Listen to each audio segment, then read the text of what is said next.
Hello, ladies and gentlemen, and welcome back to TD Fans Talk, home of the real Miami Dolphin fans. I'm glad to be able to come to you all today, but I do have unfortunate news. I'm pretty sure many of you have heard it at this point, but the Miami Dolphins has lost a family member, a beloved family member, Nick Buoniconti, who was 78 years old, and he basically had a lot of struggles with his health at the end of his life. And we're just glad that at this point he's no longer in pain. And at the end of the day, I'm not going to sit here and mourn Nick Buoniconti's life. The type of life that this man had does not deserve mourning. It deserves nothing other than celebration. We're actually, courtesy of the Associated Press, Stephen Wine. I appreciate him writing this article about Nick Buoniconti because it was a great article. It definitely represented Buoniconti the right way, and it talked about all the things he did on and off the field. So without further ado, I want to go ahead and start reading from this article because there's a lot of people who don't know who Nick Buoniconti is. I wasn't even as familiar with Nick Buoniconti for the simple fact I was born in 1985.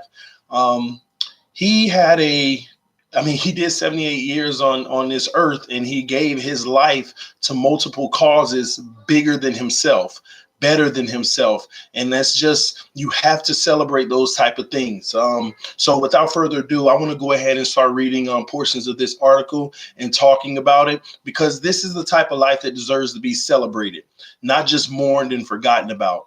It should be lived. It should live on forever, forever and ever, because the legacy he left behind, and now let me say that again, the legacy he left behind deserves to live on forever. And the beautiful thing about it, he set it up that way so that not just for him to be remembered forever, but what he did before he left this earth will be remembered forever. So this article is courtesy of the Associated Press. Again, I want to give a special shout out to the writer, Stephen Wine. And without further ado, here we go.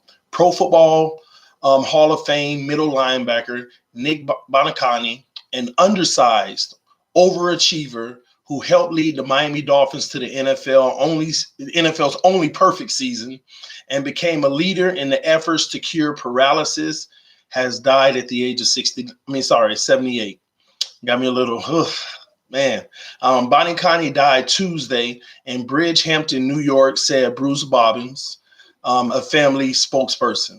In recent years, Buoniconti struggled with symptoms of CTE, a degenerative brain disease associated with repeated blows to the head. He had recently battled pneumonia, Dolphin Senior Vice President Nat Moore said. And I'm going to stop right there before I keep going. First and foremost, we already recognize that he's a Hall of Famer. He had an amazing career. We'll get in more details about that in just a moment. Outside of that, one of the biggest highlights of his life, and I want to say career because his life was his career. It wasn't just playing football. His entire career was his life. He became a leader in the efforts of curing paralysis. And some could ask, what would make a guy who's a Hall of Famer just even care about doing more? Because he's a great person. He's a great man, and it takes a lot for someone who many would revere as have made it to do something bigger than himself. And these are the things you have to celebrate and not mourn, guys. The 5'11", 220-pound Buoniconti was bypassed in the NFL draft, but went on to a 15-year career. And 5'11", 220. Many say he was undersized and the NFL bypassed him, but he ended up going on to a 15-year career, guys. He was captain of the Dolphins, back-to-back Super Bowl champions, including the 72 team that finished 17-0. This is our legend. This is the true embodiment of our legend.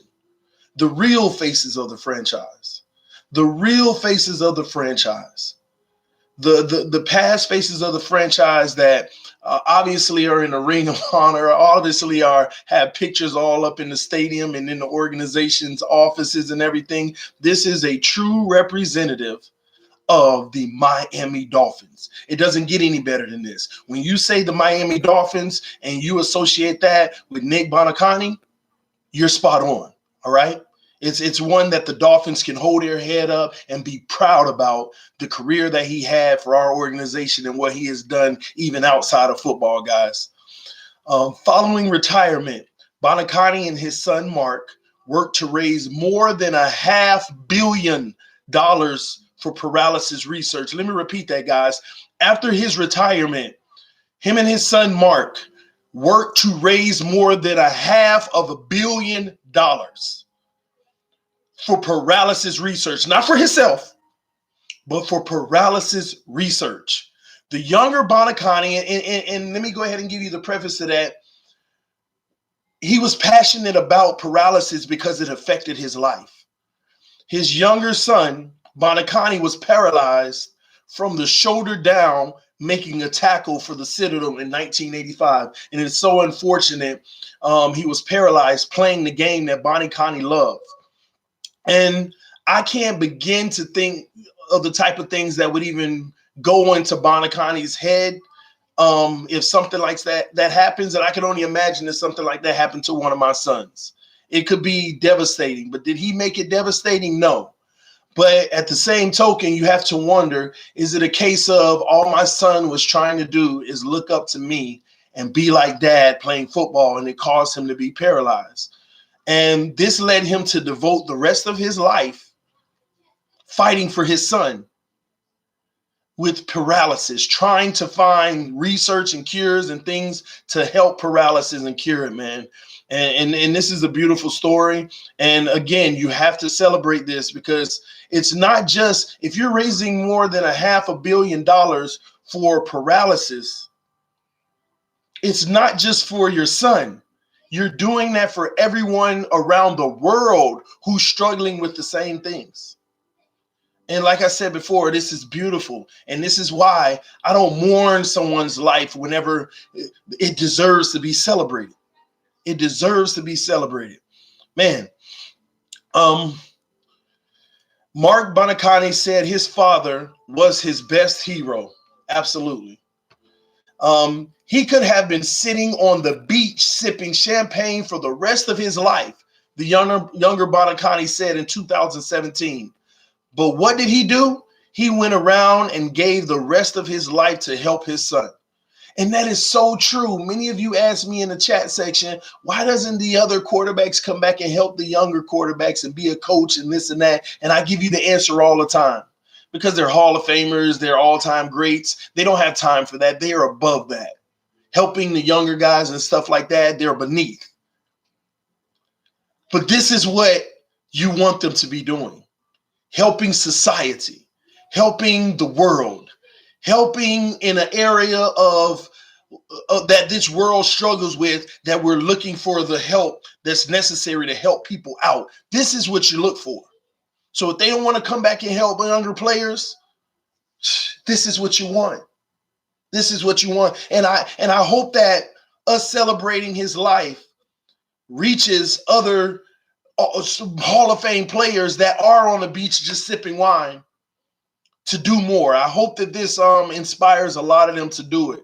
And because he set the example, he set the bar, and that's why he's in the Hall of Fame. And this is exactly why he's in the Hall of Fame.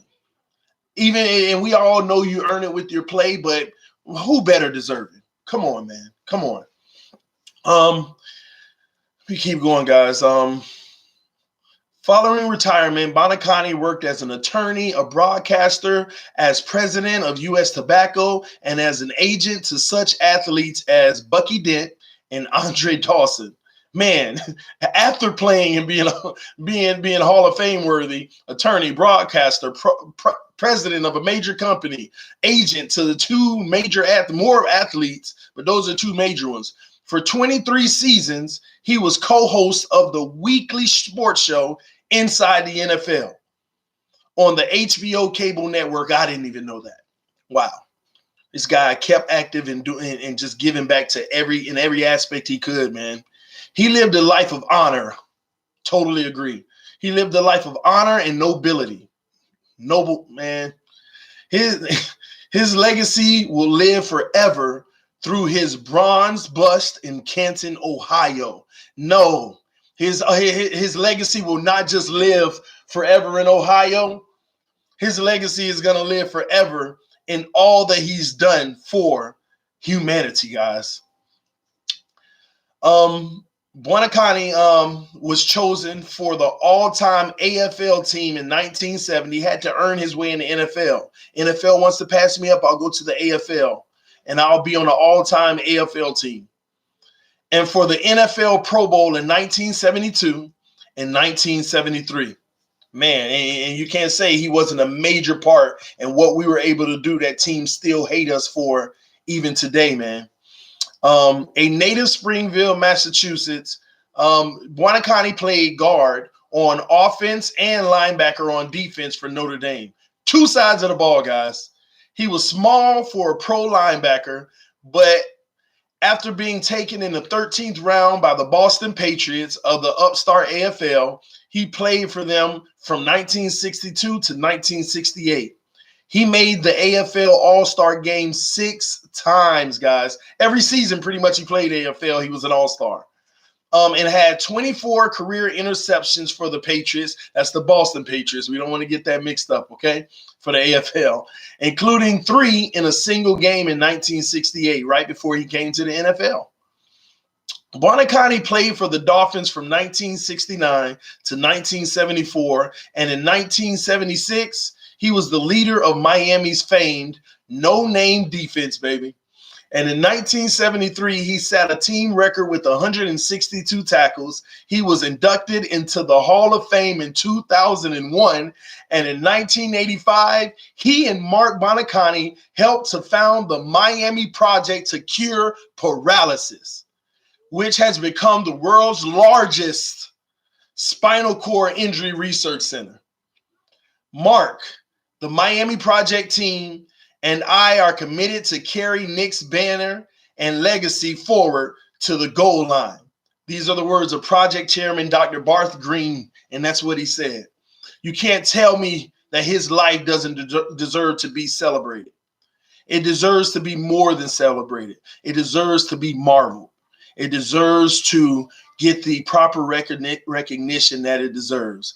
That's why I wanted to take the time, because I know I want to go live today and talk about a lot of things that happened at camp today, but I'd be remiss to even mention this guy and celebrate his life in conjunction with what happened at camp today.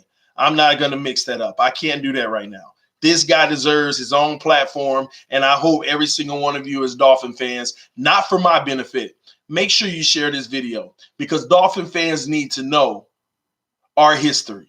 Dolphin fans need to know who the real all-time greats are. If you ask many Dolphin fans, they'll say Zach Thomas, Jason Taylor, Dan Marino, and they won't remember some of the most impactful people that we've had in our organization of all time. Rest in peace, Nick. We love you. We appreciate everything that you did for humanity, not just the Dolphins. And we know you're in a better place. God bless his family. I pray that they find peace in this and realize that his life deserves to be celebrated, even though it will always be hurtful. And we love them. They have our full support over here at TD Fans Talk, and I'm sure the Miami Dolphins feel the same way. And this is your boy TD. Thank you all for tuning in. Rest in peace, Nick. See y'all later.